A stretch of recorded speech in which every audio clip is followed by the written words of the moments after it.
Have you been searching for an automated referral program? What's up, blue collar business owner? Welcome back to the Blue Collar Prosperity Podcast. I'm your host, Paul Masker, where we focus on helping guide you to have a prosperous business. Today, we have with us Don Rabovsky. Don is the founder of Volca. Volca is a referral marketing platform that helps contractors automate and streamline their customer and B2B referral programs. So that is Don Rabovsky. Welcome, Don. Thank you so much for being here. What is going on today? Thank you, Paul, for having me. I'm excited to share a little bit about my story and then also a little bit about Volca.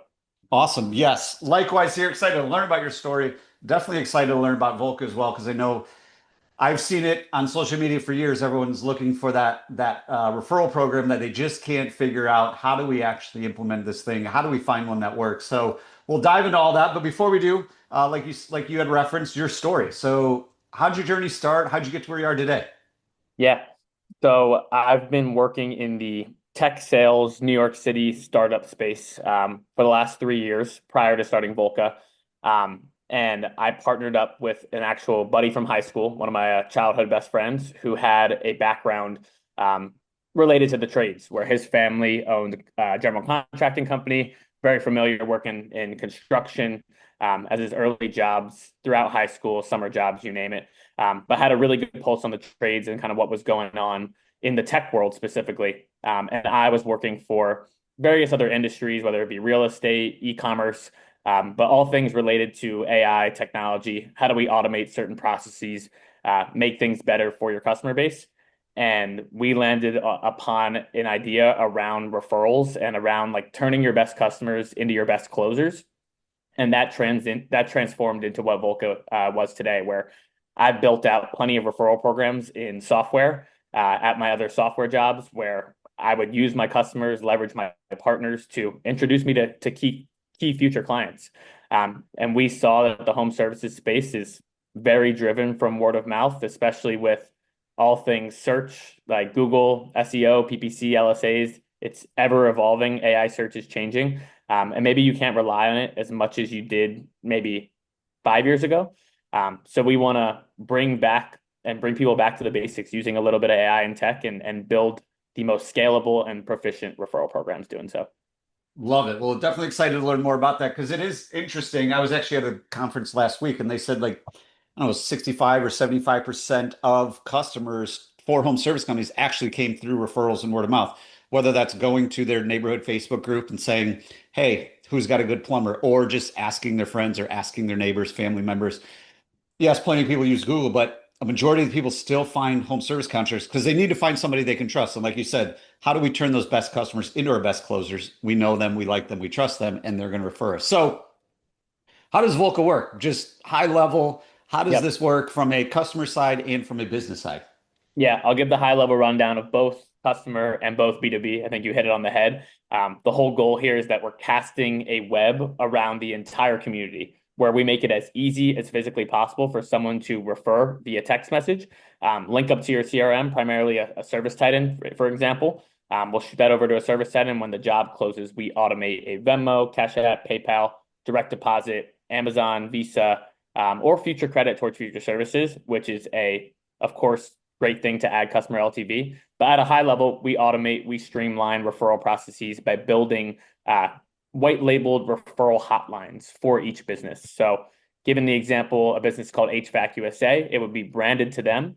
And at the end of every job, technicians would be responsible for getting a QR code scan or clicking a button in our mobile app to make sure that people can have that contact on their phone. It's just a contact on your phone. There's no apps, there's no links. We definitely frown upon like referral links. We think they put a weird taste in people's mouth, knowing that someone's getting a kickback for referring you to a trusted provider. So there's no links, there's no apps that a homeowner has to download or a B2B partner. All people really have to do is have a contact on their phone that's going to interact with a little bit of AI, shoot over information about their referees to the business, and we'll make it really run smoothly throughout its journey in the CRM. And then, as I mentioned earlier, automating that payment and really taking work away from the old method of a referral program, whereas you leave a postcard or a flyer or a door hanger, like $250 if you refer us to your neighbor. Then when somebody calls in and like, hey, Paul referred me down the road, the technician has to then get that information to the CSR, mark it in the CRM correctly. Lots of potential human error, and then most importantly, people in accounting. cutting checks at the end of a month. There's no instant gratification, just like or convenience, just like I order DoorDash or Uber Eats all the time and I click a button and food shows up. People want to be treated the same when it comes to referring. So we want to make it as easy as possible and build for the customer experience. That's awesome. That's amazing. Technology is a beautiful thing. So obviously a lot of this is, this is really focused on, and you kind of referenced a little bit, let's not rely on Google, let's not rely on paid ads. Let's build an organic organization. We deliver good work. People want to tell other people about it. Whether it's some results you've seen or data that's out there, what's the difference as far as performance for a business, whether it's revenue, margin, customer lifetime value, average ticket, between organic customers that are coming to us through word of mouth versus, hey, I saw your ad on Google and I clicked on it? Yeah, I think it all comes down to cost per lead, but most importantly, cost per acquisition. Cost per acquisition is what we're focused on. And when we're building a referral program, and you're getting a deal that's a $20,000 new install, and your total marketing cost was that $200 or $100 referral payment, or even potentially referral credit that you gave to a customer, that's what we're aiming to lower. So, of course, I think Google, LSAs, PPC, SEO, it's all a necessity. I'm not saying that you should kill that at all. It's just let's get creative and make sure that you have every angle of a marketing approach. One of our clients in Ohio, he's actually closed coming in on $200,000 in referral revenue. And he's been on the platform for a little bit over 3 months. And we just feel like we're just getting the ball rolling now, where we've got it going on the B2B side. He actually hired a full-time position, a B2B field marketing manager, to go around in local communities and explain this referral process, like why they're a trusted brand. The first thing first, you have to be referable to get referrals. And that's what we learned the hard way when we started picking out and signing on our early clients. But now that we've been around for a year, got some reps under our belt, we really have a good playbook for building world-class referral programs. Yeah, and there's probably a whole nother element to it. That's probably a whole nother conversation. But even just staying top of mind with the person that's referring us is probably going to get them to spend more money with us, because they're going to continue to support us, because we're going to continue to remind them that, hey, we actually exist. So going even to the customer lifetime value of like, hey, we've already worked really hard to get this customer. A lot of times in COVID kind of skewed this for everybody, is like we didn't even, once someone reached out to us and we did work for them, we just like ignored them after that, right? Like on to the next one, on to the next one. But now things are a little bit tighter. And it's like, wow, we've got all this massive database. Why don't we actually leverage it to grow our business? To the customer acquisition cost per acquisition is so important, because like you said, the difference between cost per lead and cost per acquisition be very, very skewed when you're looking at, hey, how many, going from a Google model versus, yeah, LSAs might be $100 per lead, but what are we actually closing on that versus this? We're actually paying them once we acquire them. So when you reference $100, $200, is the referral payment, is it a flat dollar amount? Is it a percentage of what the referred person spends? How does that work? Yeah, so I think the power of Volca is that we do add flexibility to make this customizable to each client. Like our clients know their customer base better than we do. We want to learn it as much as possible. I think a lot of them, they do a flat percentage of the ticket size of the job that's actually going to come in. That might be a 5%, 7%, 10%. It's really whatever they're comfortable with and what they deem as a significant win and a significant increase compared to their cost per acquisition. And you mentioned you get a lead on an LSA, $100. Like, what's the percentage? What's your closing percentage on that? These referrals, they're closing at a 75, 85, all the way up to a 90% hit rate with some of our clients, where we're really trying to breed real referrals, like real people interactions, where a neighbor comes to you asking, hey, I saw this truck in your driveway. Who did that HVAC for you? Who does your plumbing? Who does your electrical? Do they do a great job? And that's what we're trying to build on. Love it. So how do you stay top of mind for the people actually giving out the referrals? Because I'm just thinking this in my head, like, cool, plumber came here today, gave me this cool thing.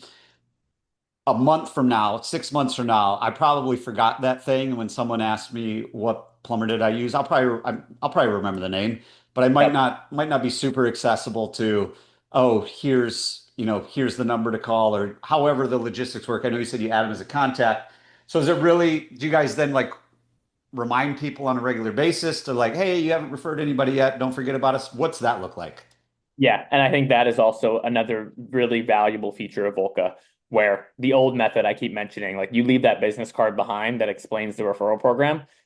Most people know those business cards, they end up in one place, and that one place is probably the trash. I go to plenty of conferences, and I probably have a stack of business cards. I could maybe pull them. They're somewhere in my room, but I might have a stack this big. I don't think I've ever contacted anybody or know that this business card is actually relevant.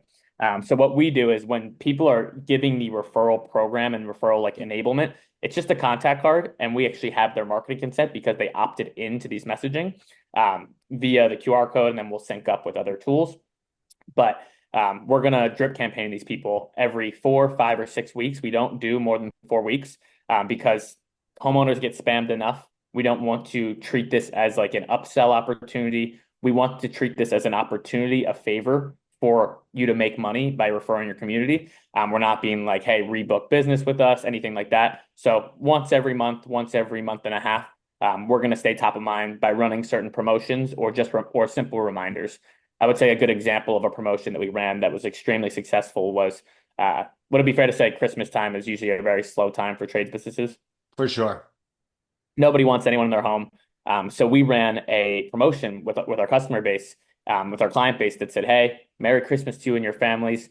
Referral prices are actually doubled from $100 to $200 anytime between December 20th and January 10th. Maybe you can buy your kid a Christmas gift with this money. Just simple things like that, cutting through the noise, doing it over text message. We saw a huge influx of referrals come in, and referral rates skyrocketed, and we took a usually slow time and turned it into a busy time. That's awesome.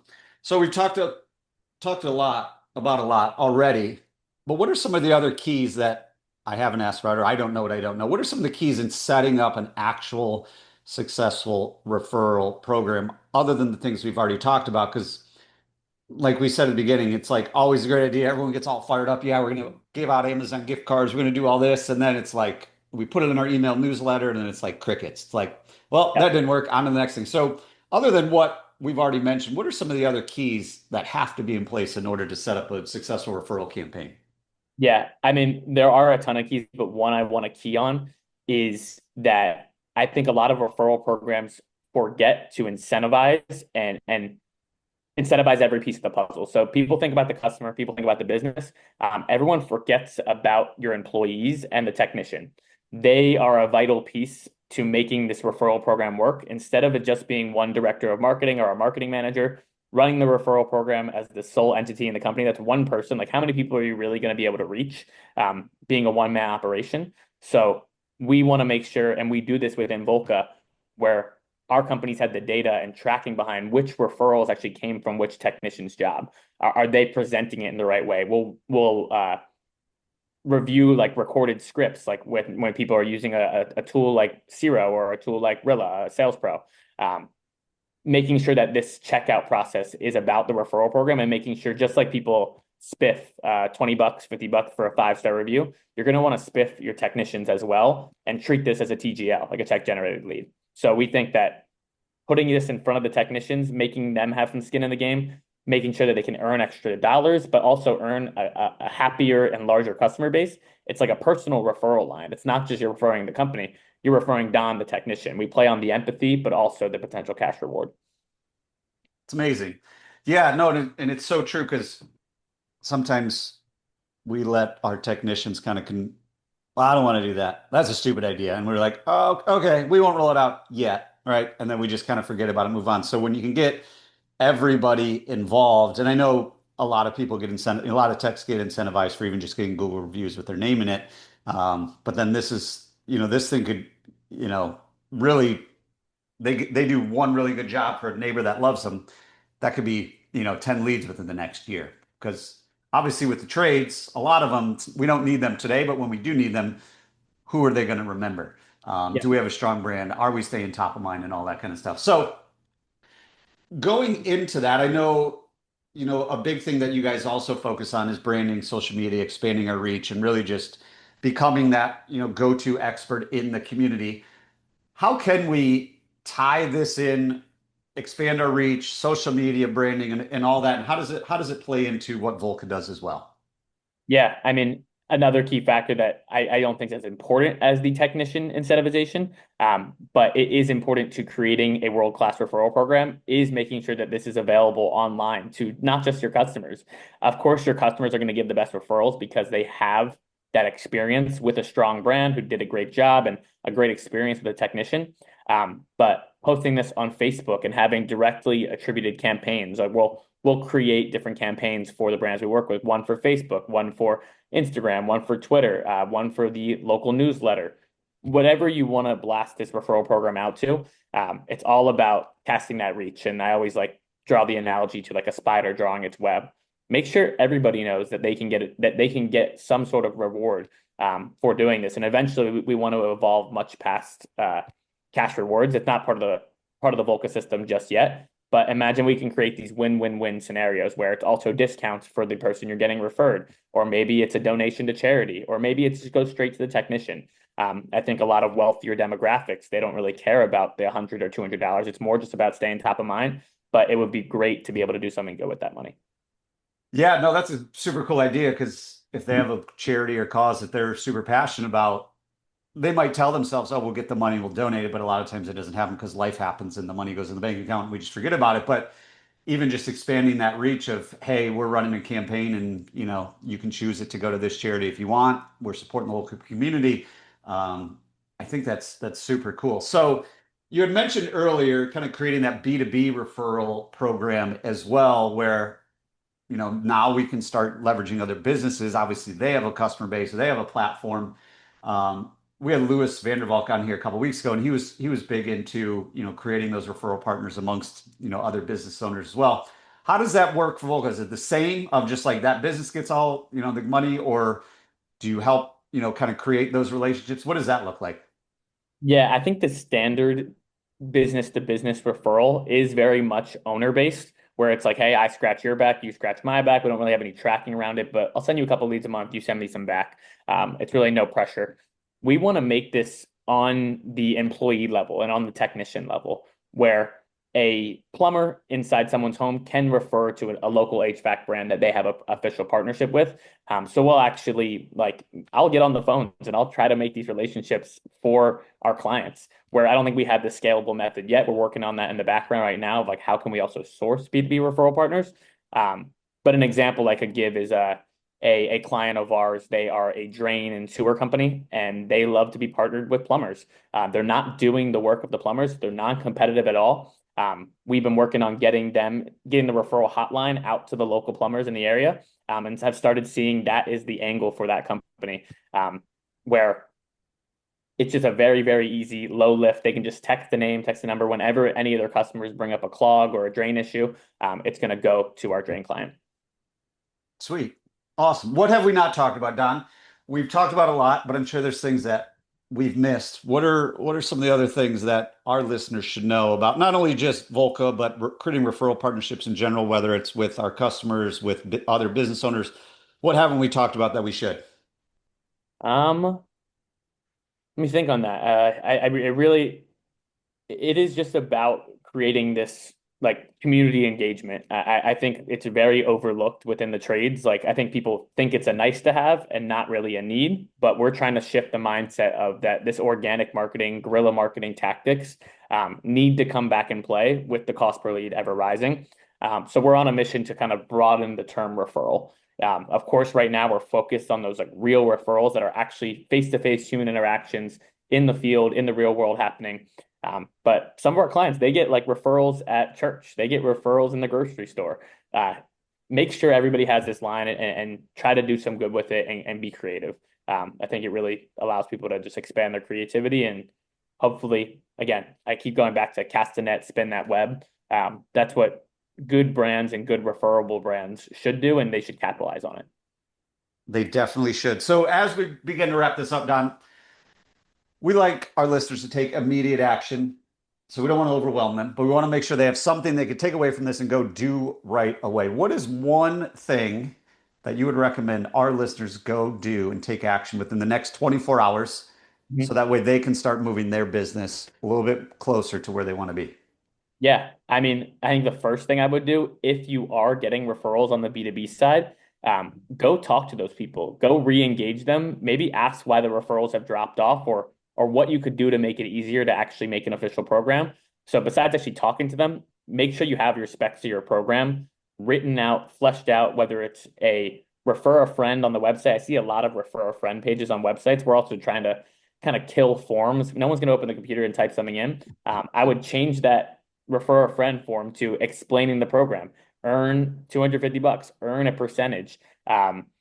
Make it very, very clear what's in it for the customer, what's in it for the partner, and blast that out. Like start running a referral program. You don't need Volca to do so just now. We're actually more referral accelerators than generators, where we need to work with brands who are getting referrals and who are referable in the first place. So start getting those referrals in the door, and then maybe you'll see the pains of managing it, running it inefficiently, and then we can put some gas in the fire with some cool technology. Yeah, we've talked about it on the show a lot, but that B2B referral I think is so overlooked because usually we're home service companies. We're dealing with, residential customers and not business owners, so we don't even think about it. But like you said, oh, so and so sends me a lead once in a while. But you can take the time to nurture those relationships, formalize those partnerships. It really goes a long way because a lot of times even the owner knows, but all the technicians, I mean, our technicians are in people's homes every day. I would say at least 50% of the time, they're like, if you're an electrician, Don, they're like, hey, by the way, do you know a good plumber? And they're like, I don't know. I know my owner knows a couple, but I don't know. I just recommend go to Google. Whereas like if we have that formalized for everybody that's interacting with our customers, we're going to get those questions all the time. And then we become the go-to resource of like, hey, we trust Don. So anybody that Don recommends, we're going to trust as well, whether it's HVAC, plumbing, roofing, windows, doors, garage door, all the home services. Don's our go-to guy because he was the first electrician we trusted. So love it. Nurture those B2B referrals. Start to formalize everything. Don Rabovsky, thank you again for coming on the show, sharing your journey and providing a ton of actual advice for all the blue-collar business owners out there as we continue on this journey to prosperity. But before we sign off, Don, where can our listeners go to keep in touch with you, learn more about Volca, and see how it can help them? Yeah, our website is volca.ai. That's where you can go on and potentially book a demo. You can always contact me at don@volca.ai.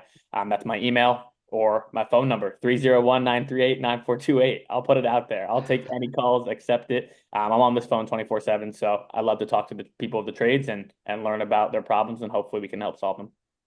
There you guys go. So Volca is VOLCA.ai.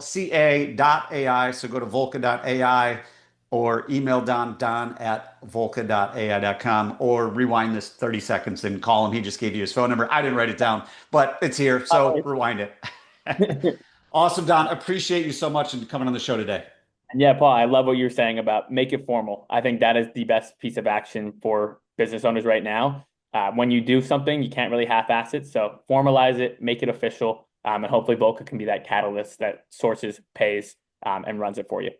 There you all go. Make it formal. Don, thanks again for your time today. Appreciate it. Thank you, Paul. And before we go, as you know, there are a lot of moving parts when it comes to creating consistent positive cash flow. However, the journey starts with making sure you are priced right so you can have a growing and more profitable business. I've created a super easy to use pricing calculator for everyone in the trades. You will no longer have to guess what you should charge. You'll no longer have to call around your competition and see what they charge. This calculator is easy to use and will provide you confidence and clarity that you're actually priced right. It also comes with a step-by-step PDF guide and a video walkthrough. So head on over to thebluecollaradvisors.com/price. thebluecollaradvisors.com/price to download it today, and so you can start implementing it tomorrow. Until next time, remember, what got you here won't get you there. If you are ready for different results, it's time to start doing things differently.